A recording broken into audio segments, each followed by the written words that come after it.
What, bro? It's very wrong, bro. My friend, my brother, comrade in arms, founder, Jan Suraj Party, திரு பிரசாந்த் கிஷோர் அவர்கள் இன்னைக்கு நம்மளுடைய இந்த தமிழக வெற்றி கழகத்தினுடைய 2ஆம் ஆண்டு துவக்க விழாவிற்கு சிறப்பு விருந்தினராக கலந்துக்கிட்டு பேசியது மிக்க மிக்க மகிழ்ச்சி. அவருக்கு என்னுடைய மனமார்ந்த நன்றியை தெரிவிச்சுக்கிறேன். We are an emerging primary political force in Tamil Nadu politics with a firm commitment to create history in the upcoming 2026 assembly elections of Tamil Nadu, like 1967 and 1977 assembly elections of our state. Without compromising our party's ideological principles at any cost, I am here to collaborate and work with you towards upholding the secular and democratic ideals in TN and beyond. என் நெஞ்சில் குடியிருக்கும்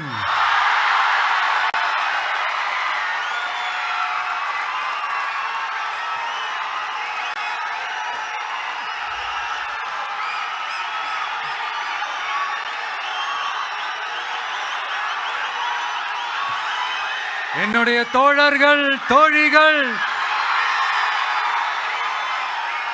எல்லாருக்கும் என்னுடைய வணக்கம். வணக்கம் வணக்கம்.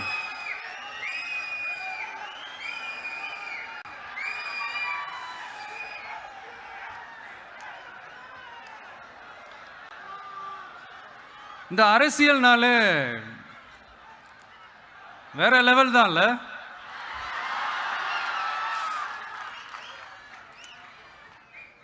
ஏன்னா இந்த அரசியலில் மட்டும்தான் வித்தியாசமான ஒன்று நம்ம பார்க்கலாம். யார் யாரை எப்போ எதிர்ப்பாங்கன்னே நமக்கு தெரியாது. யார் யாரை எப்போ ஆதரிப்பாங்கன்னே நமக்கு தெரியாது. அதை கணிக்கவே முடியாது.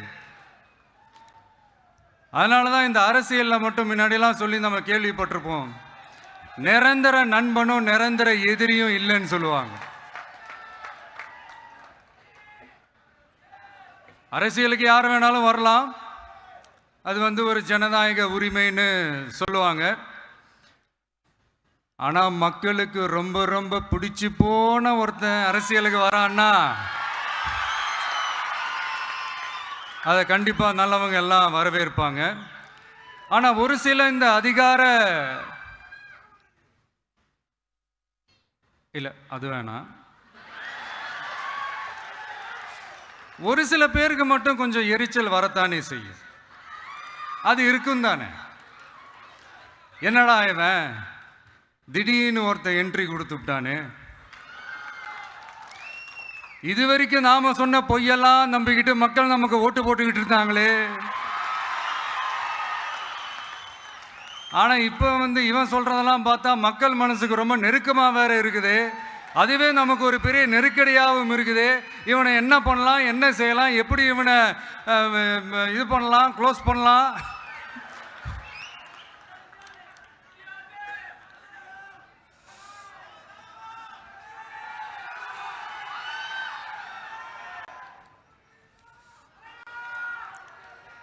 எப்படி இவனை க்ளோஸ் பண்ணலாம், ஒரு கன்ஃபியூஷன் ஒன்று வரும். அந்த கன்ஃபியூஷனில் கத்துறதா கதறதா என்ன பண்ணுறதுன்னு தெரியாமல் வர்றவன் போகிறவன்லாம் கட்சி ஆரம்பிக்கிறான்னு சொல்லி இப்படி ஏதாவது பேச ஆரம்பிப்பாங்க. இப்போ நம்ம ஆட்சியில் இருக்கிறவங்க நமக்கு எதிராக பேசுகிறாங்க இல்லையா, அந்த மாதிரி.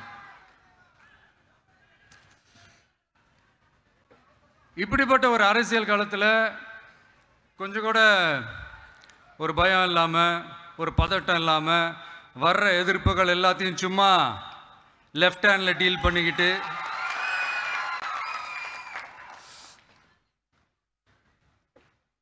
இதோ நம்மளுடைய தமிழக வெற்றி கழகம் முதலாவது ஆண்டை கடந்து இப்போ 2வது ஆண்டில் அடி எடுத்து வைக்கிறோம். இந்த ஒரு காலகட்டம் தான் மிக முக்கியமான ஒரு காலகட்டம். ஏன்னா ஒரு அரசியல் கட்சிக்கு ஒரு பெரிய பலமே அந்த கட்சியினுடைய கட்டமைப்பு தான்.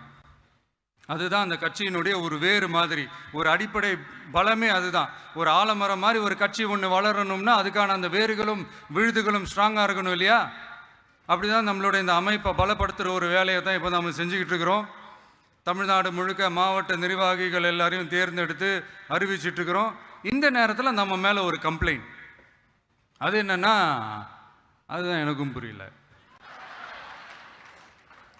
நம்மளுடைய மாவட்ட நிர்வாகிகள் எல்லாருமே வெறும் இளைஞர்களாகவே இருக்கிறாங்களாம்.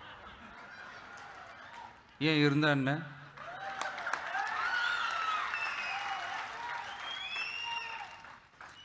அறிஞர் அண்ணா அவர்கள் கட்சி ஆரம்பிச்சப்போ அவர் பின்னாடி நின்னதும், புரட்சி தலைவர் எம்ஜிஆர் அவர்கள் கட்சி ஆரம்பிச்சப்போ அவர் பின்னாடி நின்னதும் வெறும் இளைஞர்கள் தான். அந்த இளைஞர்களால தான் 1967லையும் 1977லையும் அந்த 2 தேர்தலையுமே ஒரு மிகப்பெரிய ஒரு வெற்றி கிடைச்சது. வரலாறு, அதுதான் வரலாறு. இப்போ அதே மாதிரி நம்ம மேலே இன்னொரு கம்ப்ளைண்ட், அது என்னன்னா, நம்மளுடைய கட்சி நிர்வாகிகள் எல்லாருமே சாதாரண குடும்பத்திலிருந்து வந்தவங்களாம். அதே தான் இங்கேயும் கேட்குறேன், ஏன் வரக்கூடாதா?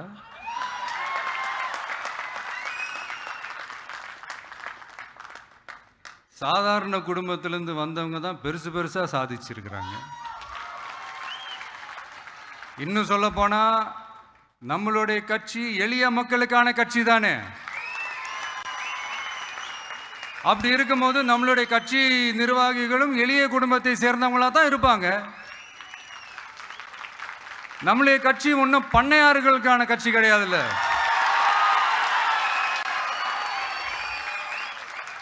முன்னாடிலாம் அந்த காலத்தில் பண்ணையாருங்க தான் பதவியில் இருப்பாங்க. இப்போ கொஞ்சம் உள்டா மாறிடுச்சு, பதவியில் இருக்கிறவங்களாம் பண்ணையாரா மாறிடுறாங்க.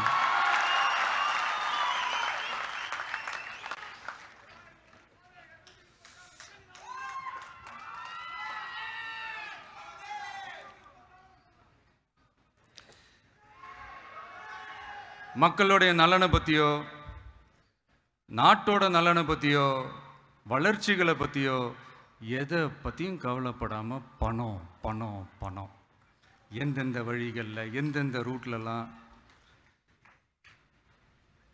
இப்படிப்பட்ட இந்த மைண்ட் செட் உள்ள இந்த பண்ணையார்களை அரசியலை விட்டே அகற்றுவது தான் நம்மளுடைய முதல் வேலை.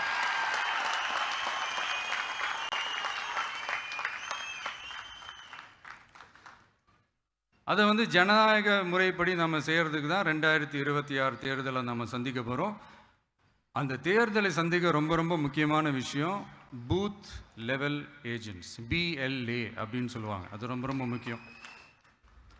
ஏன்னா நீங்கள் பார்த்தீங்கன்னா தமிழ்நாட்டில் அந்த பெரிய பெரிய கட்சிகளுக்கு தான் அந்த BLAலாம் ரொம்ப ஸ்ட்ராங்காக இருக்கும்னு சொல்லுவாங்க. ஒரு அப்ராக்சிமேட்டாக ஒரு 69,000 பூத்ஸ் இருக்குது.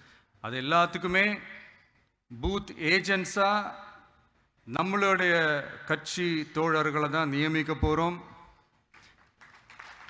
கூடிய சீக்கிரமே பூத் கமிட்டி மாநாடுன்னு ஒன்று நடத்த போகிறோம். அன்னைக்கு தெரியும் தமிழக வெற்றி கழகம் எந்த ஒரு பெரிய கட்சிக்கும் கொஞ்சம் கூட சளைச்சதில்லைன்னு. அன்னைக்கு தெரியும் தமிழக வெற்றி கழகம் தமிழ்நாட்டில் முதல் சக்தியா, முதன்மை சக்தியா, பவர்ஃபுல்லாக இருக்குதுன்னு அன்னைக்கு ப்ரூவ் ஆகும். இப்போ புதுசாக ஒரு பிரச்சனை ஒன்று கிளப்பி விட்டுட்டு இருக்கிறாங்க, மும்மொழி கொள்கை.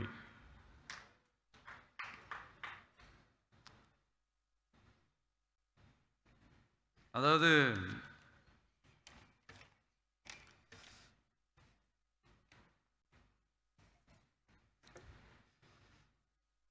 இதை இங்கே செயல்படுத்தலைன்னா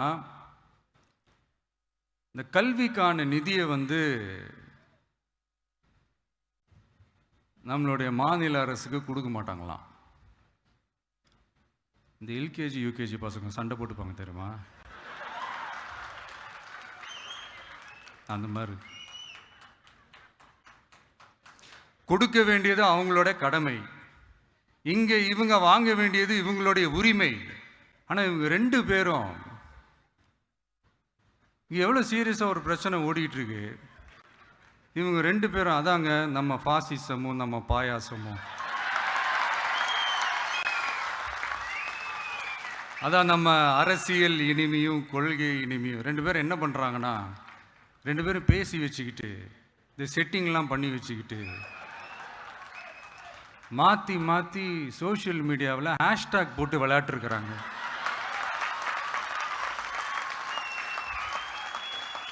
இங்கே என்ன நடந்துக்கிட்டு இருக்கு, அதாவது இவங்க ரெண்டு பேரும் அடிச்சுக்கிற மாதிரி அடிச்சுப்பாங்களாம்.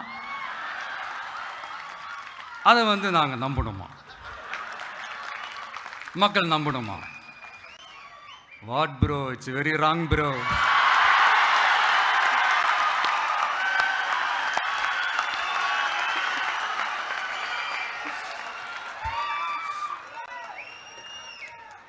இதுக்கு நடுவில் நம்ம பசங்க உள்ள பூந்து அங்க ஒரு சம்பவம் ஒன்று பண்ணிட்டு டக்குன்னு வெளியே வந்துடுறது.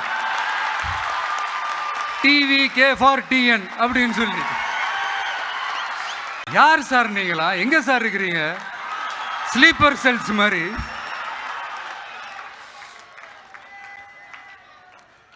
அதனால இதெல்லாம் மக்களுக்கு நாம சொல்லி புரிய வைக்க வேண்டிய அவசியமே கிடையாது. அவங்களுக்கே தெரியுதெல்லாம் எவ்வளோ பெரிய ஒரு ஏமாத்து வேலைன்னு. நம்ம ஊர் சுயமரியாதை ஊர். நாம் எல்லாரையும் மதிப்போம், ஆனால் சுயமரியாதையை மட்டும் யாருக்காகவும் எதுக்காகவும் விட்டு கொடுக்க மாட்டோம். நாம் எல்லா மொழிகளையும் மதிப்போம், அதில் மாற்றுக்கிறதே கிடையாது. தனிப்பட்ட முறையில் யார் வேணாலும் எந்த ஸ்கூலில் வேணாலும் படிக்கலாங்க. உனக்கு எந்த மொழி வேணுமோ, எப்போ கற்றுக்கணுமோ, உனக்கு எப்போ தோணுதோ கற்றுக்கலாம். அதெல்லாம் அவங்கவுங்களுடைய தனிப்பட்ட ஒரு உரிமை. ஆனால் கூட்டாட்சி தத்துவத்தை மீறி மாநில தன்னாட்சி உரிமைக்கு எதிராக ஒரு மாநில அரசின் மொழி கொள்கையை, கல்வி கொள்கையை கேள்விக்குறியாக்கி வேறு ஒரு மொழியை வலுக்கட்டாயமாக திணிச்சா, அதுவும் அரசியல் ரீதியாக திணிச்சா எப்படி ப்ரோ?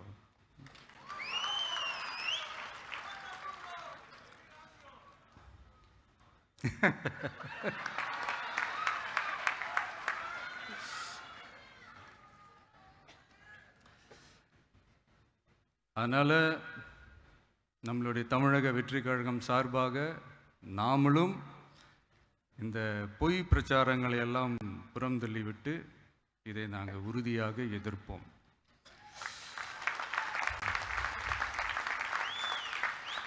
கான்ஃபிடென்ட்டாக இருங்க, நல்லதே நடக்கும், வெற்றி நிச்சயம். மீண்டும் சந்திக்கும் வரை நன்றி, வணக்கம்.